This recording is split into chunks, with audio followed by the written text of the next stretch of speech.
Why did we prevent the division of Somaliland in 2012? Look, let these be etched in your minds as an turkiga waxa uu ka hortagay fashiliyana isku day Somaliland dunida dhan ay ku aqoonsan rabtay sanadkii 2012 haddaba qaabka uu turkiga uga hortagay waa qaab cajiib ah waxa uu kaambeyn gareynayay aqoonsiga Somaliland dalka Ingiriiska wasiirka arrimaha dibadda ee William oo waqti xaadirkaas ahay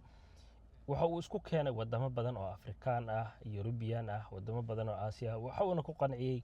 in ay qalinka ku dugaan aqoonsiga Somaliland laakiinse turkiga ayaa 90ka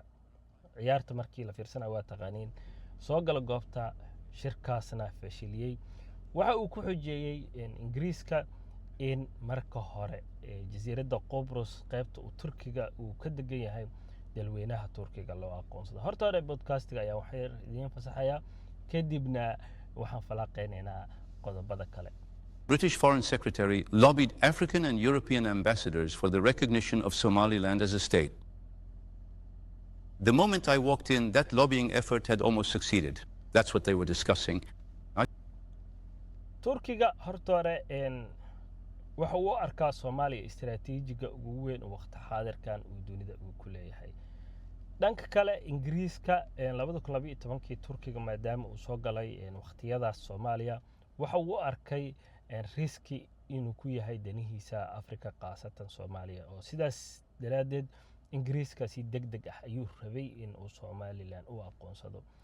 haddaba turkiga isla markii wadamadii kale ay ku qanciyay inay meeshan iskaga tagaan aqoonsigaasna uusan dhici karin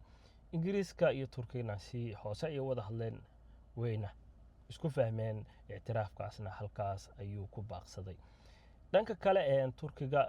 istiraatiijiyadda Soomaaliya u arka waxay tahay dagaal weyne saddexaad ee dunida haduu dhaco Soomaaliya waa goob istiraatiiji ah sidoo kale waxa uu leeyahay Mr Ahmed oo mar soo noqday ra'iisul wasaaraha Turkiga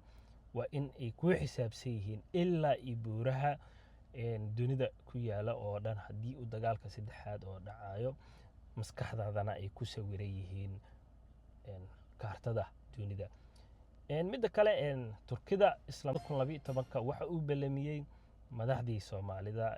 hogaaminaysay madaxweyne Silaaya Allah yarxama iyo Xasan Sheekh Soomaaliya iyo Somaliland arintoodana waxa lagu galay Istanbul haddaba i'tiraafkaas 2012 ka hel lahayd